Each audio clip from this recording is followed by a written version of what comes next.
What's good, everybody? I'm just letting the car warm up here. It is Zeralath Eternal. And I got some interesting thoughts off the top of my head I wanted to share.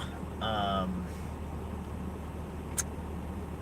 so I've been processing, getting an idea of what the heck's going on.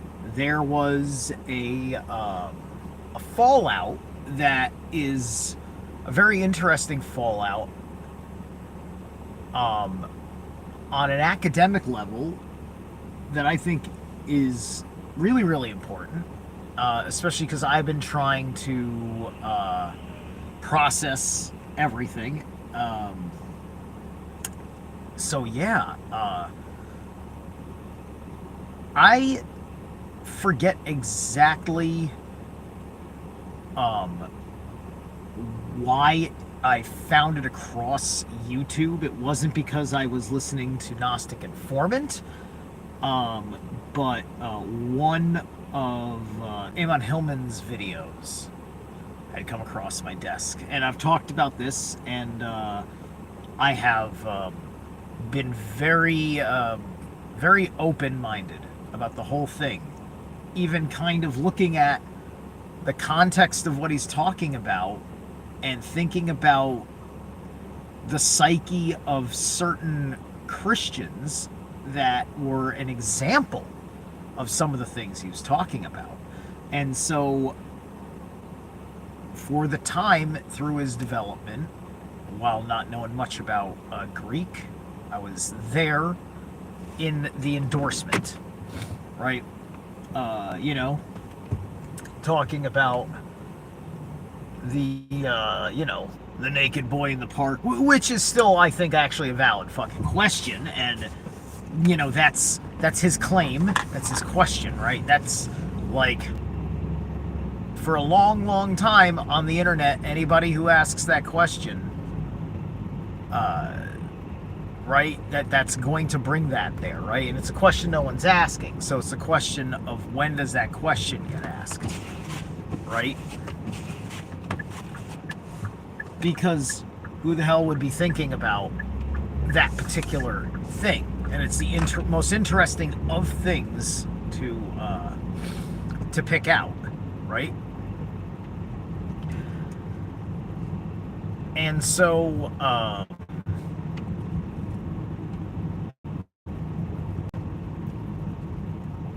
he and Gnostic Informant were tight for a while, and now they've fallen out. And Gnostic's been explaining himself, and I haven't been following current Dr. Hillman because I had been on a slow catch-up process. Slow for a reason, right? With his, quote, satanic initiation things, right? Just because there's something about his delivery which requires digestion. Right? It requires digestion. For me. And it may require digestion probably for the same reasons, that have now put guys like Neil, the Gnostic Informant, on the outs with him, because Dr. Hillman has revealed that he's not interested in being corrected. And he wants to, publicly, he wants to be out in the public. And he wants to, with very little torque, make the claims that he's making, and then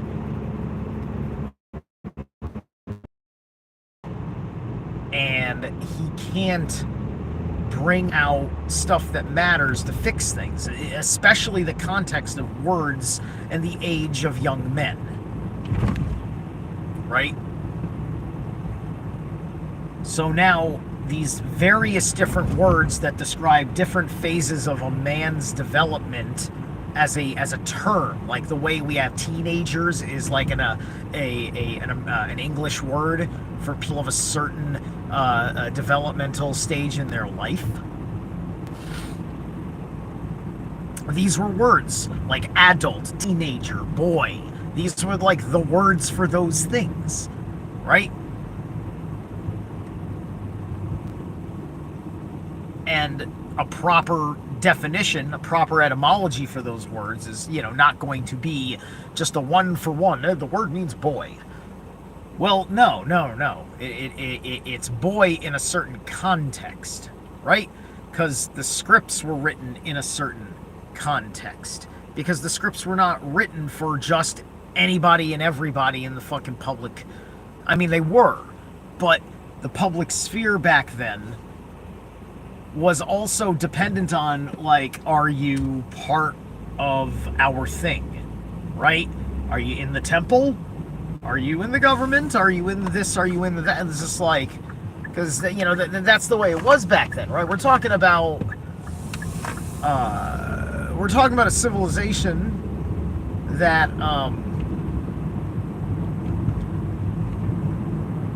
that would have had plenty of people that were illiterate speaking a language, right? And you can't go by the way they use the language. They might be talking slang. They might be talking street urban or some shit like that, right? So this is the high particulars of what we are conveying in our words that stay.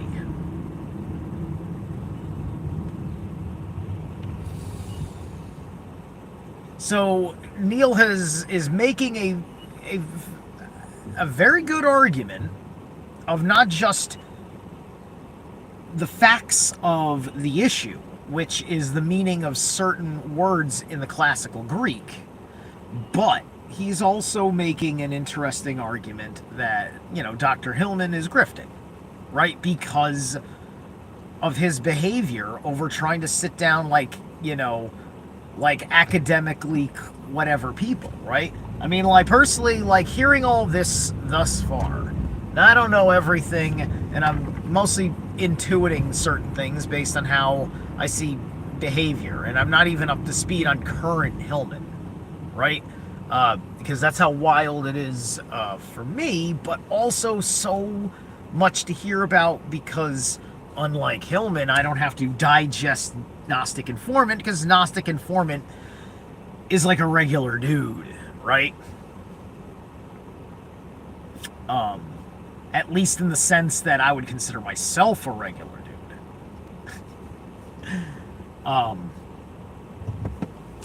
And considering, like, Hillman, he's made what his channel does as a portal for his mystery school. It's just like, it's like, okay.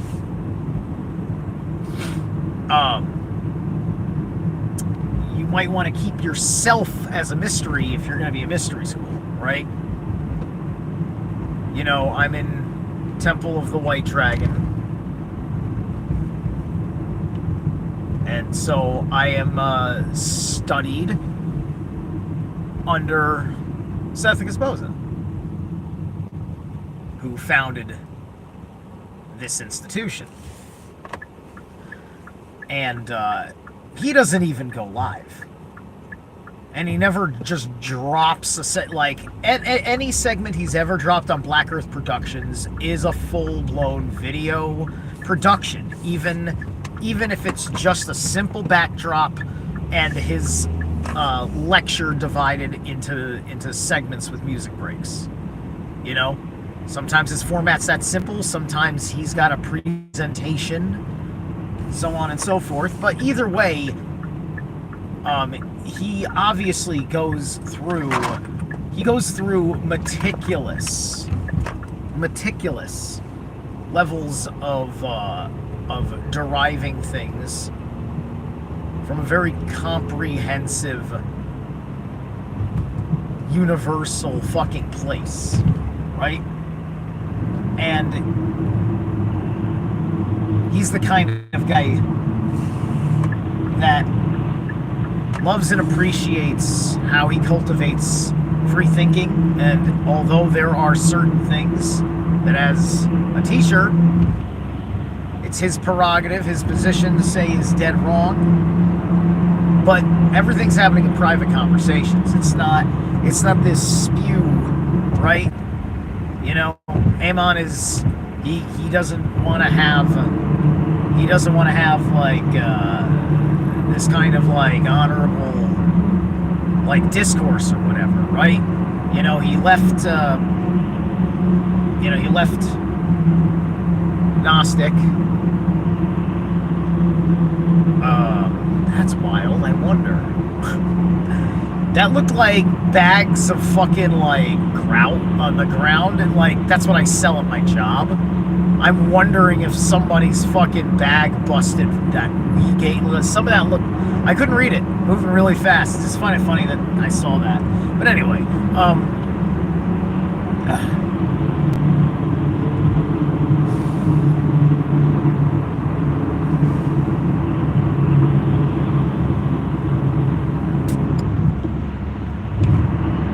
but yeah, as you know, so part of the reason I'm saying this is because I've made a couple of videos of, you know, last year, maybe even the year before that. I've been paying attention to Gnostic for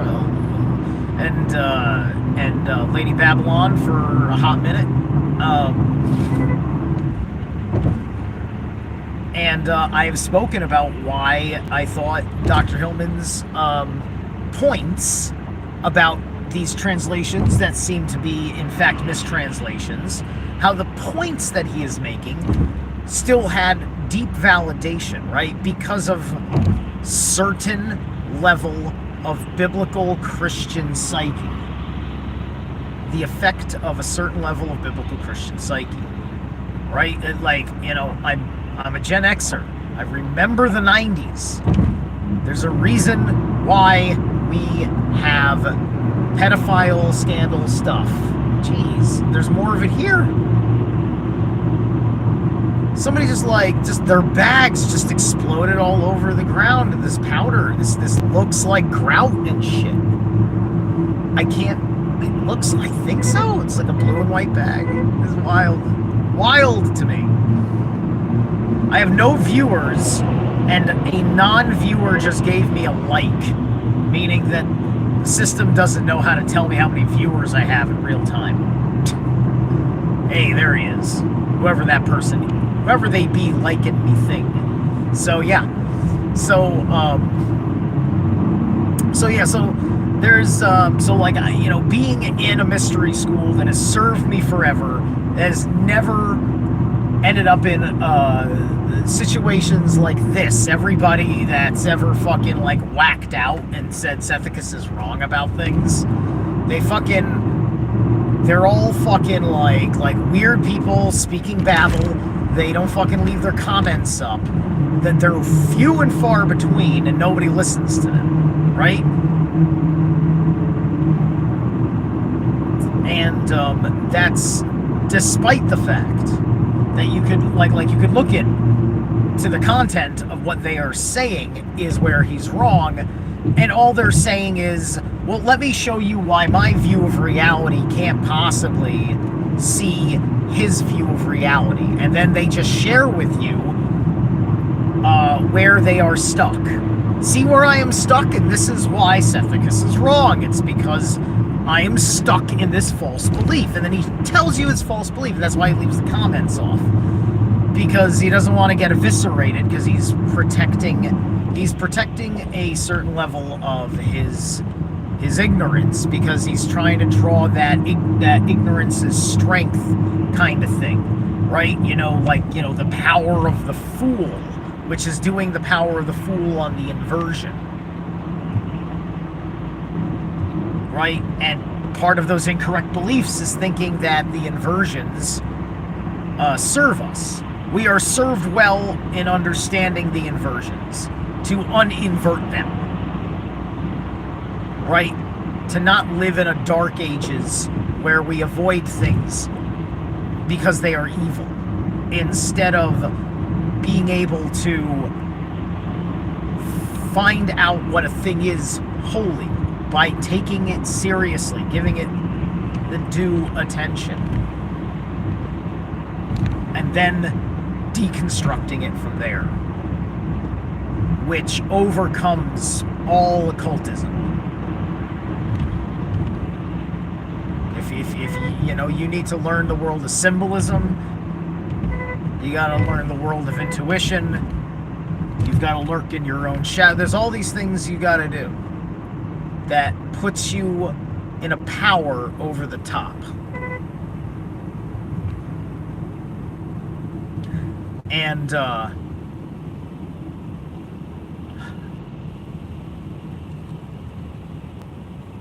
doing your own searches on the internet is, you know, it's tough to find proper paths of personal development out there in the wild open internet. The wild open internet. I'm talking about the internet at large. But we do not have wild and open search engines. Sometimes you have to know what a website is, because it doesn't even show up in the first 3 pages of search results. You have to know the page already, and then you've got your access.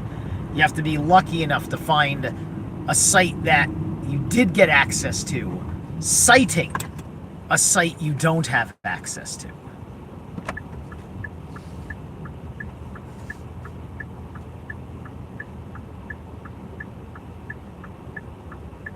I'm gonna laugh if that's him.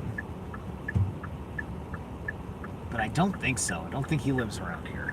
But anyway, I just saw a guy who looks like a guy I know, but I don't think he lives around here. I think he lives close, but not around here. Not that he'd be living here, he'd be working here. With that backpack, I'd imagine. I don't know. He strikes me as someone who drives.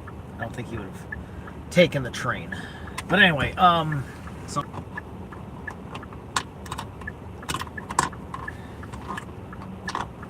So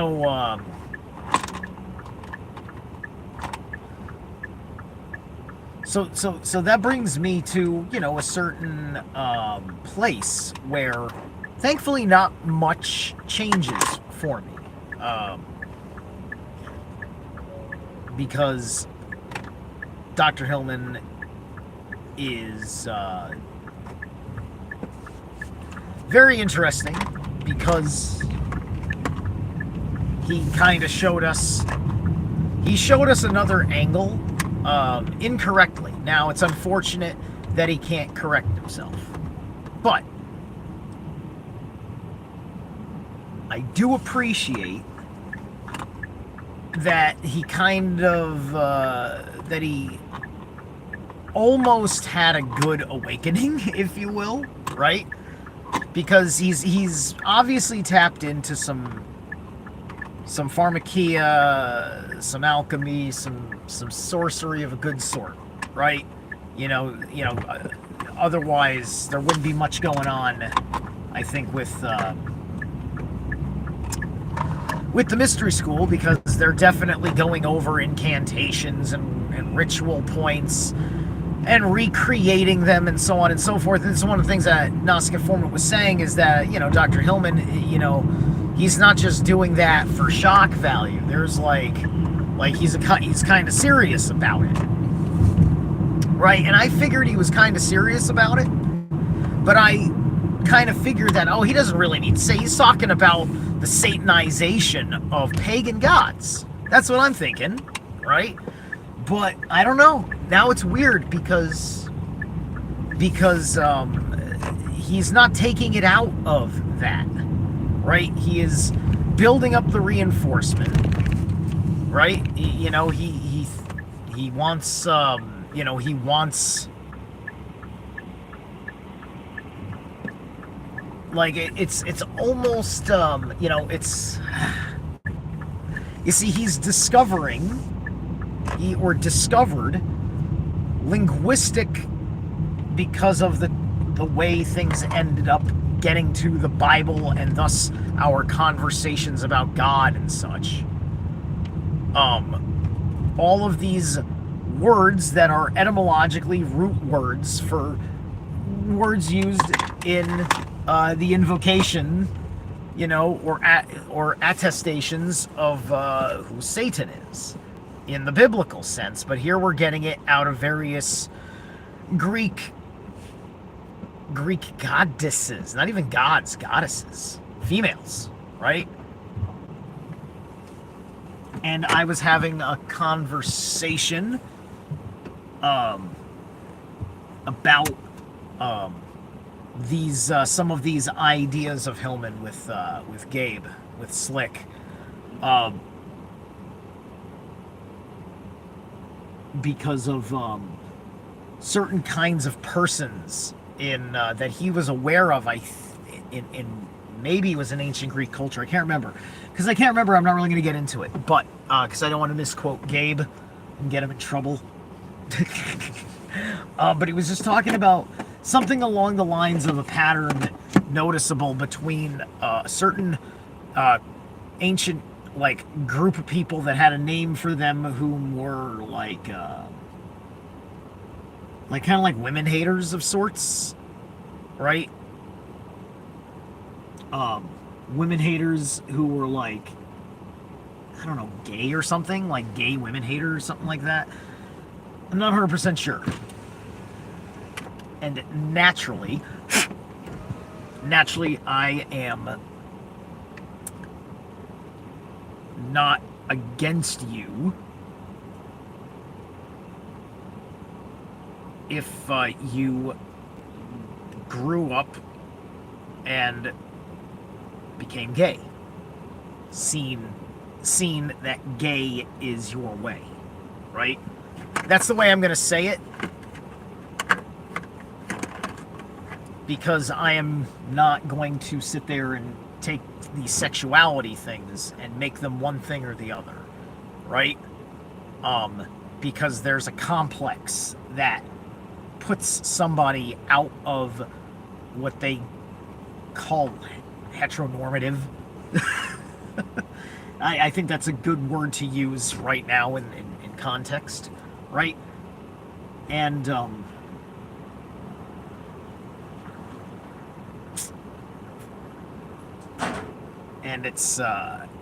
it's too private of a conversation for anybody to really properly affirm that even most cases, just cases we hear about because they're fucking cases at all, of psychological profiling of non-gender normative persons having a history of being abused as a child, which is the direct context of Dr. Hillman's work.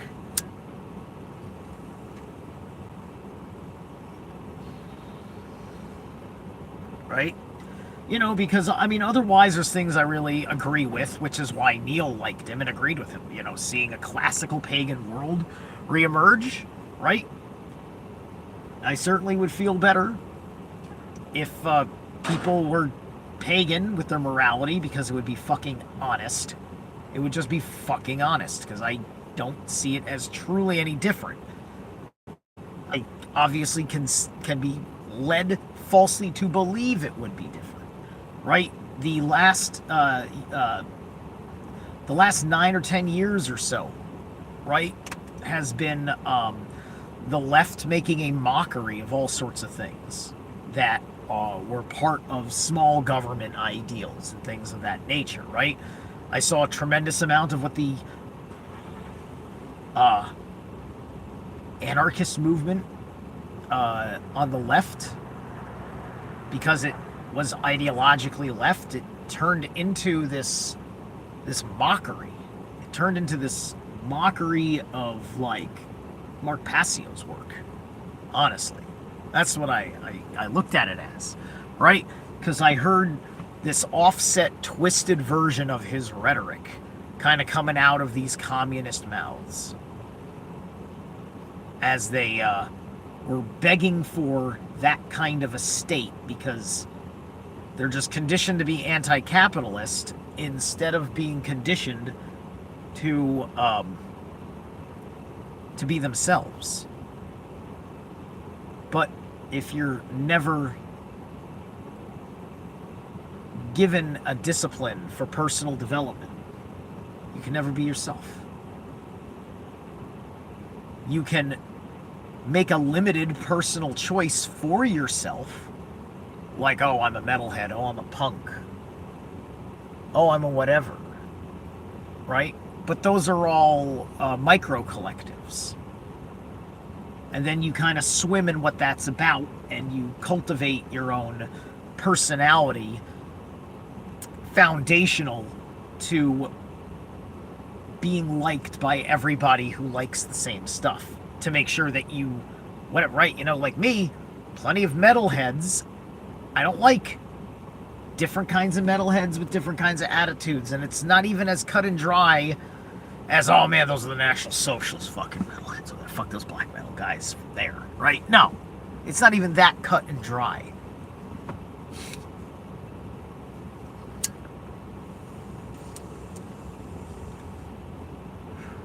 You know, I love cattle decapitation. They're vegans, or their singer is or something. I don't know. There's veganism going on with cattle decap. They're fucking badass.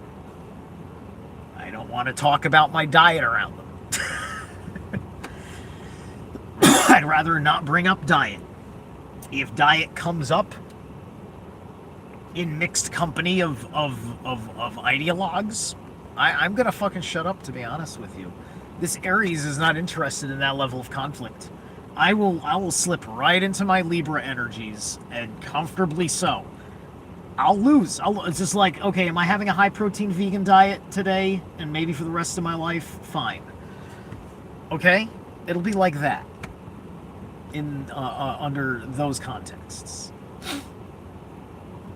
Because naturally, on a political level, I don't feel that good about advocating the slaughter of animals that I need to eat, but also I'm not going to be a hypocrite, which is why I'm not going to speak against it either.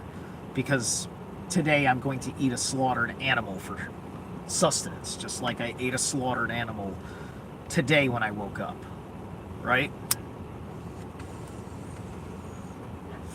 And so this is why, this is what makes the big difference between you know, someone who's got a group like Mark Passio, who has a much bigger umbrella than you think, versus someone like Dr. Hillman, where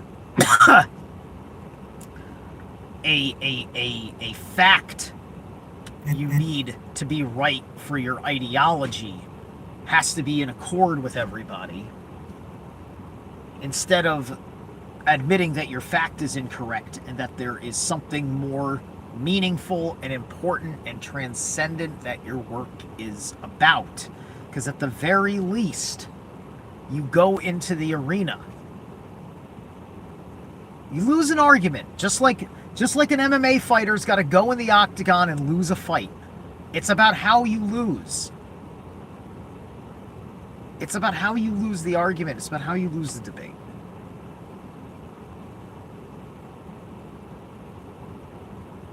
Right? And this is something that I've been saying about, you know, Dr. Hillman, which, you know, was kind of picked up on intuitively by Emily Moyer before she met him. And she did, and he was so good on Emily, right? You know? I want to like Dr. Hillman. I want to like him. But to be transcendent of Christianity, you have to be transcendent of Satan. That's how it works. That's how it works. Anything less, and you're still in kindergarten yourself. Because you can't find peace from the demiurge without going to the anti-urge or something. Whatever. Instead of realizing all that's a construct of your mind to make you fucking hate life. And if you can hate life, you can be controlled by people that take the stress of life off of you, which weakens your resolve. All right. It's my last day at work at this gig until they hire me in a few weeks. So we'll see what tomorrow brings, and I'll see what I can bring you tonight. I may be interested in going live again, maybe hitting another chapter of the Midgard. All right. Thanks, Theo, for popping in. Thanks, everybody, for listening. Like, share, subscribe, hit the bell notification. Oh, tomorrow I didn't set up the stream thing, and I just got to double check, make sure everybody's on the same page. Unless we have, then we will be forced to reschedule it. Otherwise, is to have Robert Phoenix and Gabe back to have a slightly more concentrated conversation, especially because we had to compensate for Robert having a very important astrological session obligation that, you know, I would not take that away from him for anything in the world. All right, guys. Peace out.